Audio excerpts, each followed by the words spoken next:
Aquí viene la gran pregunta. Hemos visto que a nivel global se ha estado ejecutando una política monetaria restrictiva. El Banco de la Reserva Federal, el Banco Central de Estados Unidos, el Banco de Inglaterra, el Banco de Canadá esta semana, el Banco Central Europeo, todos han estado aumentando las tasas de interés. Igualmente, en el caso de América Latina, todos han estado aumentando significativamente su tasa de interés. Si nos vamos y aquí voy a utilizar esta tablita de lo que es la tasa de política monetaria en diversos países a octubre del año 2022, fíjense cómo el nivel actual de la tasa de política monetaria argentina, que en diciembre del 2020 era 38%, o sea, fíjense, 38%, está en 75%. Brasil ha pasado de 2% a 13.75%, Chile de 0.5 a 11.25%, Uruguay de 4.5 a 10.75, Colombia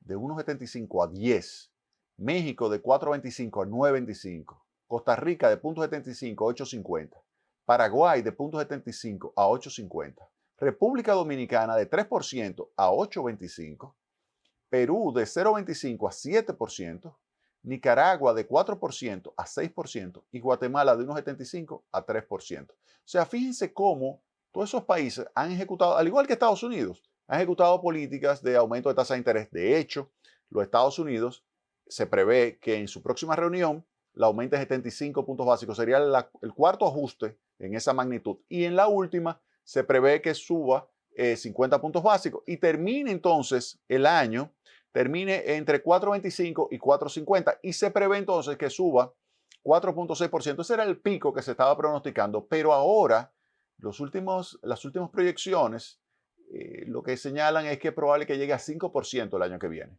Es decir, que va a seguir aumentando la tasa de interés de política monetaria en los Estados Unidos. En el caso de Canadá, con el aumento de 50 puntos básicos que hubo, se colocó en 3.75%. Esto ustedes lo pueden ver en esta entrada a mi blog. Se acerca el final del apriete monetario. Ahí ustedes pueden ver estos datos que les acabo de suministrar. Y pues debo señalarle a ustedes que en esta semana también el Banco Central Europeo subió en 75 puntos básicos su tasa de interés.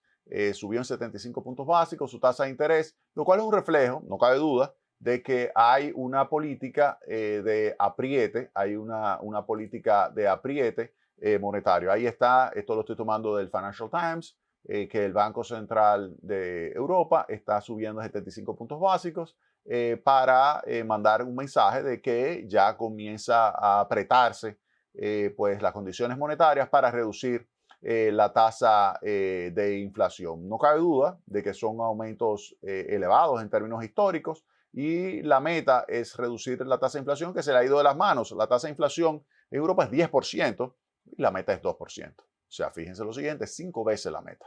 5 veces la meta. República Dominicana, la inflación es 8.63% y la meta es 4% más menos 1. O sea que fíjense que es algo más del 2. En Europa, 5 veces. 5 veces. En los Estados Unidos es 4 veces la meta, porque está en 8.2% la tasa de inflación. Entonces, ¿qué se puede decir de todo esto? Que miren, es muy probable que, como muy bien dijo el gobernador de Canadá, y aquí se lo voy a leer, oigan bien, nos estamos acercando a la tasa de interés que se requiere para detener el proceso inflacionario, hacer que converja a la meta. Dice, nos estamos acercando, pero todavía no hemos llegado. O sea, fíjense ahí lo que le está diciendo. Ese es Steve Macklem, que es el gobernador del Banco de Canadá, el Banco Central de Canadá. Ahí está clarísimo lo que estaría sucediendo. En el caso de República Dominicana, que ha sido gradual, de 3 a la tasa actual que existe, no cabe duda de que va a seguir subiendo la tasa, pero ya en un menor ritmo. Hemos visto que los últimos ajustes, los dos últimos ajustes del Banco Central, es de 25 puntos básicos y ahora mismo está ya en 8.25%. Ahora, ¿qué ha pasado entonces con el desempeño de la economía de los Estados Unidos? Miren, yo le voy a decir a ustedes lo siguiente. El dato hay que leerlo con pinza. Lo que es el dato que se publicó esta semana con relación al crecimiento del Producto Interno Bruto. Y aquí estoy tomando lo prestado, esta pantalla del Wall Street Journal. Fíjense una cosa. Ahí lo que estamos diciendo es que la economía está creciendo en el tercer trimestre del año en 2.6%. Eso es lo que dice el crecimiento del PIB. Pero si nos vamos, y esto es interesante, los análisis de Wall Street Journal siempre son muy acuciosos, muy interesantes. Fíjense acá lo que explica esa variación del crecimiento de la economía del 2.6 en términos anualizados. Fíjense que lo está explicando las exportaciones netas. Es el aumento de las exportaciones vinculadas principalmente con combustibles y gas natural principalmente. Es decir, que Estados Unidos se ha estado beneficiando de las exportaciones y de los mayores precios hacia Europa debido a la sustitución del gas ruso que ha estado llevando a cabo Europa y ante la imposibilidad, por ejemplo, de conseguir lo que necesitan de Qatar, pues lo están obteniendo de gas natural licuado de los Estados Unidos y esto ha hecho que entonces, fíjense que el crecimiento, la mayor parte, se explique por las exportaciones netas.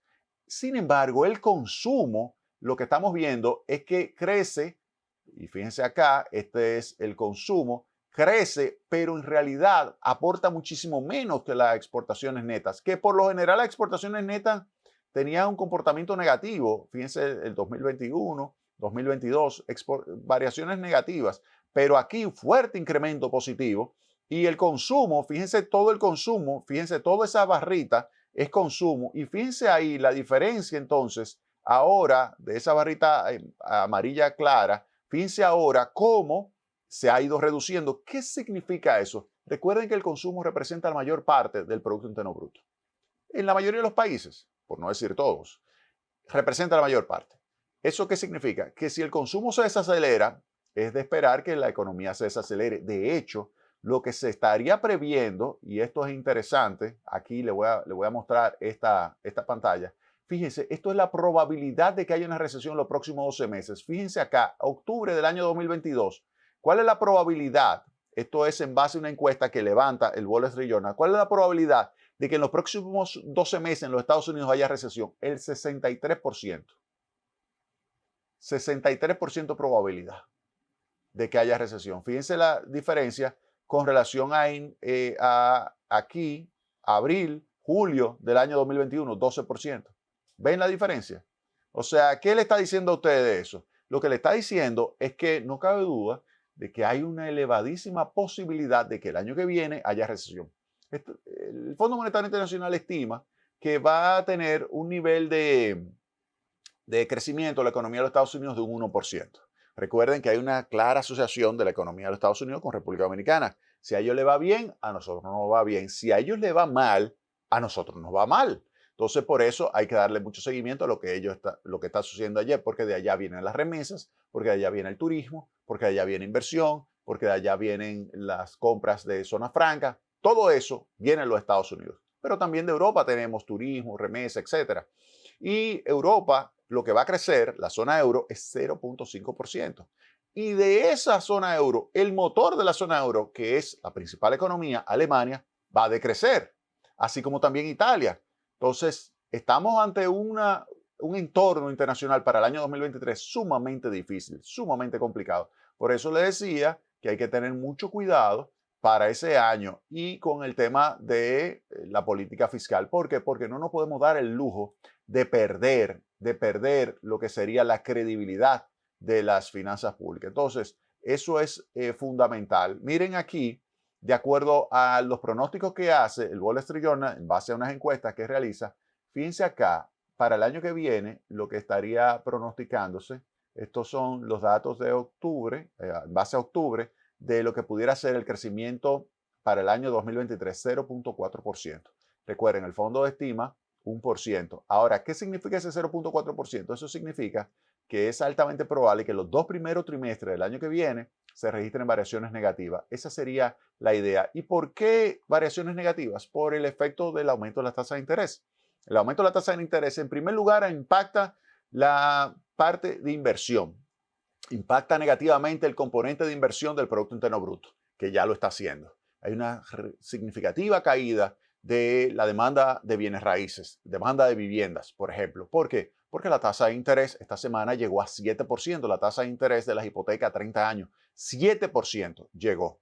Eso es más del doble de lo que al principio de año. Entonces, primer punto. Pero no solamente eso, sino que después, con el paso del tiempo, el aumento de la tasa de interés se refleja en una reducción del consumo. Y vuelvo y le señalo, el consumo representa la mayor parte del Producto Interno Bruto. Si entramos en una situación de desaceleración del consumo o caída del consumo, entonces no cabe duda de que Estados Unidos entra en recesión. Y si los Estados Unidos entran en recesión, a nosotros nos va a golpear. Y vuelvo y señalo, ante ese entorno recesivo que pudiera afectarnos a República Dominicana, entonces lo que hay que tratar de hacer es que mantener la credibilidad. Su política monetaria a mí no me preocupa. Hay personas sumamente experimentadas. Héctor Valdés Albizu tiene una hoja de desempeño fuera de serie, tiene una super capacidad para mantener la confianza en el peso dominicano, pero el lado fiscal, ahí es que es el gran reto. No porque el presidente Luis Abinader se le pueda ir de las manos por su decisión propia, no, para nada. ¿Por qué? Porque reconozco, debo decirlo, reconozco que él ha sido muy celoso con el respeto de lo que son las restricciones presupuestarias que se define cada año. Ahora bien, el problema es el sector eléctrico. El problema es el sector eléctrico. Ese es el sector que hay que darle muchísimo, y por eso obviamente el presidente colocó ahí a su principal funcionaria, puso a la vicepresidenta Raquel Peña. ¿Para qué? Para que lo ayude a mantener bajo control el sector eléctrico, porque él sabe que si ese sector, su déficit se le va de las manos, va a presionarle al sector público.